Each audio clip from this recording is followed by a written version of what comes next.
5. 모든 사람은 서로 연결되어 있습니다.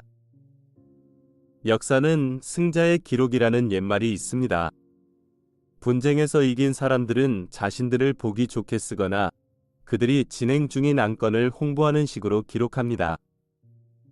모든 사회에는 파워 엘리트 그룹이 있으며 그러한 집단의 안건은 엘리트주의의 생존, 즉 소수 엘리트가 지배하고 그들의 특권을 확보할 수 있는 사회를 보장하는 것입니다.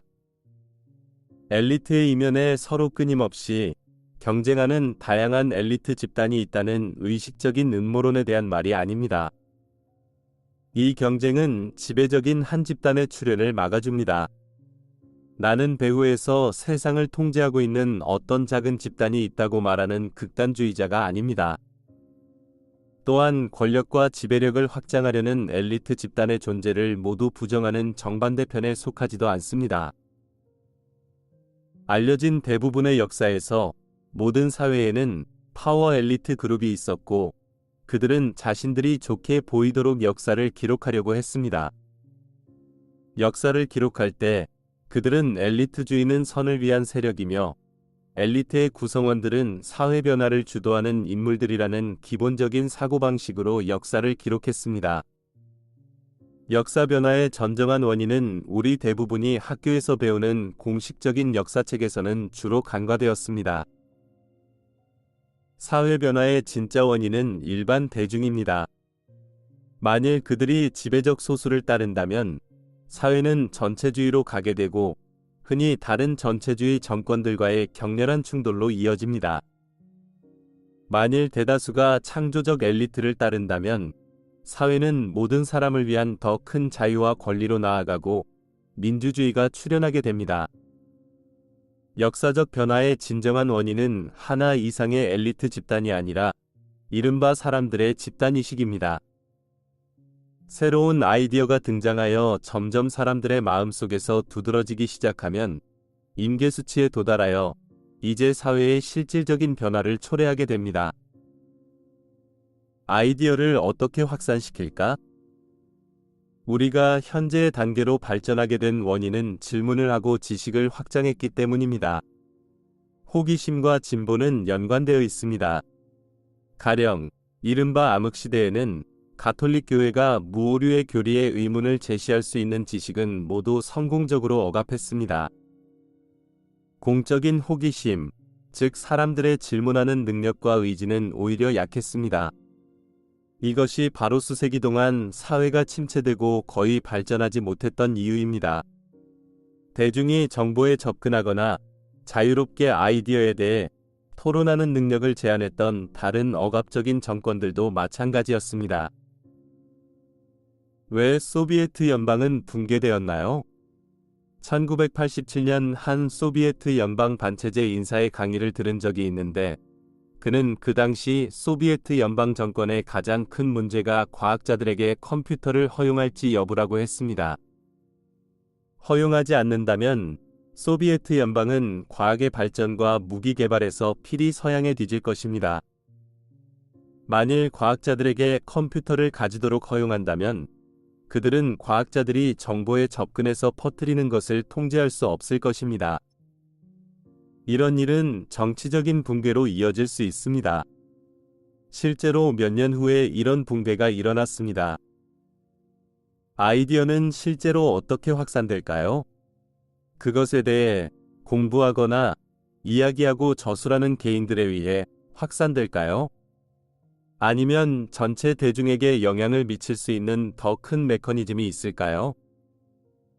매일 여러분이 인터넷을 사용하고 텔레비전을 켜고 거리를 거닐고 잡지나 신문을 펼치면 이 모든 곳에서 광고를 보게 됩니다. 매년 엄청난 액수의 돈이 광고에 소비되는 단 한 가지 이유는 효과가 있기 때문입니다. 어떻게 효과가 있을까요? 또는 어떤 효과가 있을까요? 광고를 보는 사람들에게만 효과가 있을까요? 아니면 더 광범위한 효과가 있을까요? 실험 결과는 일단 소수의 쥐들이 미로를 찾는 법을 배우고 나면 다음 쥐들은 더 쉽게 길을 찾게 된다는 것을 보여줍니다. 추측해보면 쥐들은 일종의 집단의식을 가지고 있습니다. 말하자면 비교적 소수의 개별 쥐들의 행동이 집단의식의 새로운 길을 열면 다른 쥐들이 과제를 더 쉽게 배울 수 있습니다. 오늘날의 일반적인 물리학과 학생들이 80년 전보다 상대성 이론을 훨씬 더 쉽게 이해하는 것으로 나타났습니다. 물리학과 학생들은 쥐처럼 집단의식을 가진 것으로 보입니다. 광고는 어떤 효과가 있을까요? 광고는 실제로 집단의식에 작용해서 임계수치의 사람들이 다른 브랜드의 치약보다 한 브랜드의 치약을 사기 시작하면 다른 사람들도 그 치약을 구입하도록 설득하기가 쉬워집니다. 이것이 바로 기업들이 초기 광고 공세에 많은 돈을 투자한 다음 매출 성장이 유지되는 수준으로 낮추는 이유입니다. 마찬가지로 정치적 견해도 때로 임계수치에 도달하면 아주 신속하게 전환될 수 있습니다. 수년간의 소규모 시위 끝에 갑자기 수만 명의 사람이 거리로 밀려나오고 거의 하루아침에 독재 정권이 전복되는 이유가 무엇일까요?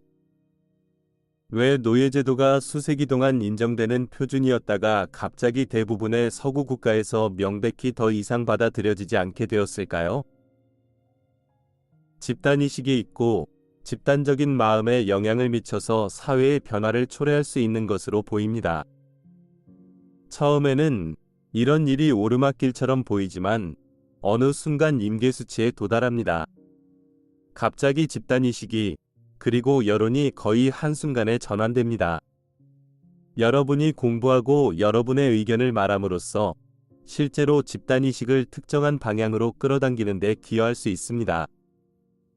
충분한 수의 다른 사람들이 똑같이 한다면 결국에는 임계수치에 도달하게 되어 여론은 급속히 바뀔 수 있습니다.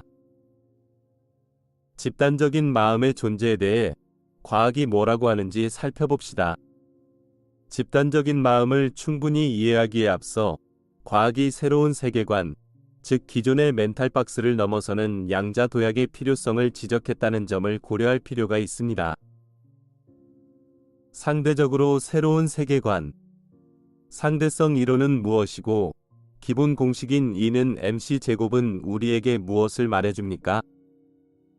아인슈타인 이전의 과학자들은 대단히 특별한 세계관을 가지고 있었고 우리는 그것을 이원적인 관점이라고 불렀습니다.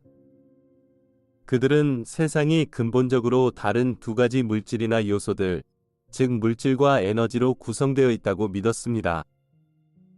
물질은 미니 당구공과 같은 미세한 입자들로 이루어져 있으며 나눌 수 있는 부분이 없어 분할할 수 없습니다. 에너지는 끊임없이 변동하고 거의 무한히 나뉘거나 바뀔 수 있습니다. 물리학자들은 에너지와 물질은 근본적으로 너무 달라서 한쪽이 다른 쪽으로 전환될 수 없다고 절대적으로 확신했습니다. 이 세계관을 이해하기 위해 물을 한 잔 준비해서 소금을 좀 넣어보세요. 유리잔 바닥에 소금 입자들이 보이지만 물을 휘저으면 소금 결정이 사라지고 물만 보입니다. 이것은 이제 소금이 물로 변했다는 의미가 아닙니다.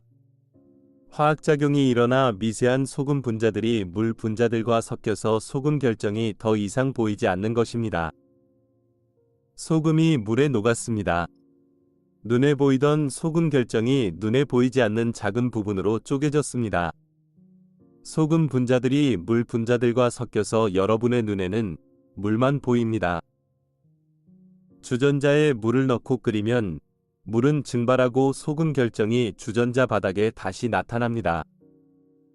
물과 소금은 섞일 수는 있지만 다른 쪽으로 바뀌지는 않습니다.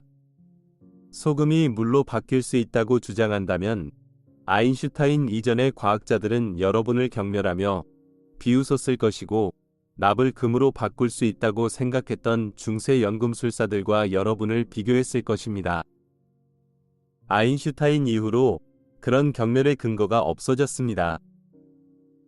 아인슈타인의 간단한 공식은 이원적인 세계관이 옳지 않음을 증명합니다. 물질과 에너지는 근본적으로 다른 요소들이 아닙니다. 등호의 한쪽에 에너지를 놓고 다른 쪽에 질량 또는 물질을 놓음으로써 아인슈타인은 물질은 사실상 에너지로도 그 역으로도 변환될 수 있음을 증명했습니다. 아인슈타인의 작업에서 나타나는 더 깊은 이해는 모든 것은 에너지로 창조된다는 점입니다. 물질이 존재하지 않는다는 말은 틀린 말이 아닙니다. 물질은 더 이상 파동처럼 자유롭게 움직이지 않고 정지된 형태의 진동으로 억류된 에너지인데 이를 에너지장이라고 합니다.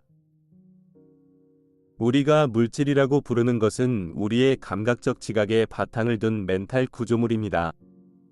우리의 감각은 바위의 에너지장에서 일어나는 지극히 빠른 진동을 감지할 수 없기 때문에 바위를 고체로 감지합니다. 이것을 비행기 프로펠러를 보는 경우에 비유해 보세요. 프로펠러가 너무 빨리 돌아서 비행기 프로펠러의 날개는 눈으로 볼 수 없지만 딱딱한 원반은 볼 수 있습니다. 바위는 단순히 끊임없이 진동하고 있는 에너지장일 뿐이며 여러분의 몸도 전체 지구도 마찬가지입니다. 우리가 물질로 보는 것은 정말로 에너지의 바다입니다. 아인슈타인 이론이 가진 문제는 정확히 우리의 감각적인 경험과 상충된다는 것이고, 그것이 오늘날 대부분의 과학자가 그 이론의 철학적인 암시에 저항하는 이유입니다. 이 암시는 우리가 우리의 감각에 입각한 세계관, 우리가 수천 년 동안 진정으로 의문을 제기하지 않았던 세계관의 의문을 제기할 것을 요구합니다. 이 감각 기반의 이원적 세계관은 죽었으며 이는 악에 대한 새로운 접근 방식을 발전시키는 것과 깊은 연관이 있습니다.